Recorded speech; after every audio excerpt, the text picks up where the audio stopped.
یہ خاکہ جو یہاں دیا گیا ہے خوراکی جال یعنی فوڈ ویب کو بیان کرتا ہے، اور فوڈ ویب ہمیں یہ دکھاتا ہے کہ کس طرح توانائی، انرجی اور مادہ یعنی میٹر ایک ماحولیاتی نظام ایکو سسٹم میں حرکت کرتے ہیں، اور ہم اسی فوڈ ویب کو استعمال کریں گے تاکہ کچھ سوالوں کے جواب دے سکیں اور یہ یقین کر لیں کہ ہمیں فوڈ ویب سمجھ آ جائے۔ تو سب سے پہلے میں آپ سے یہ پوچھوں گی کہ اس فوڈ ویب میں پروڈیوسرز کون سے ہیں؟ اس ویڈیو کو روکیں اور دیکھیں کہ کیا آپ یہ سمجھ سکتے ہیں۔ اچھا، اب یہ ہم مل کر کرتے ہیں۔ پروڈیوسرز وہ ہوتے ہیں جو ایکو سسٹم یا ماحولیاتی نظام میں موجود مادے یعنی میٹر اور ماحول سے اور عام طور پر سورج سے آنے والی توانائی سے اپنے آپ کو بنانے اور توانائی کو محفوظ کرنے کے لیے استعمال کرتے ہیں۔ اور جب آپ فوڈ ویب دیکھتے ہیں تو پروڈیوسر سے تیروں کا رخ باہر کی طرف ہوتا ہے، تو وہ اپنی توانائی اور میٹر ماحول سے لے رہے ہوتے ہیں اور پھر دوسرے جاندار انہیں استعمال کرتے ہیں، اور اس بارے میں ہم تھوڑی دیر میں بات کریں گے۔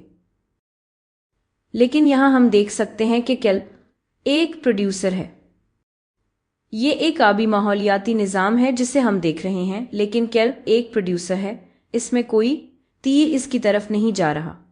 تو یہ سورج اور اپنے ماحول میں ملنے والے ایلیمنٹس، ایٹمز اور مالیکیولز کو استعمال کر کے بڑھتا ہے۔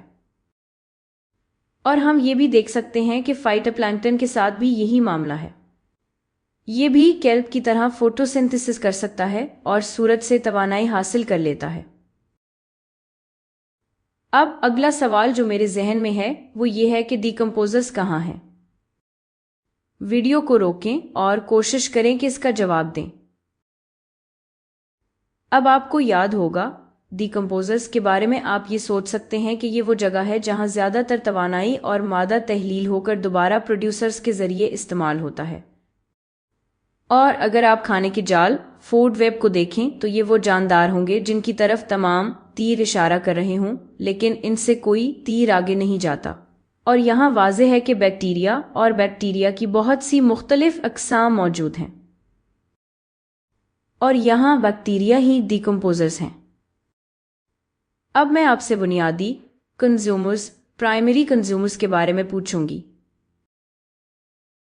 ویڈیو کو روکیں اور دیکھیں کہ کیا آپ انہیں پہچان سکتے ہیں۔ بنیادی کنزیومرز وہ ہوتے ہیں جو سیدھا پروڈیوسرز کو کھاتے ہیں۔ تو دیکھتے ہیں کیلپ کو کون کھا رہا ہے۔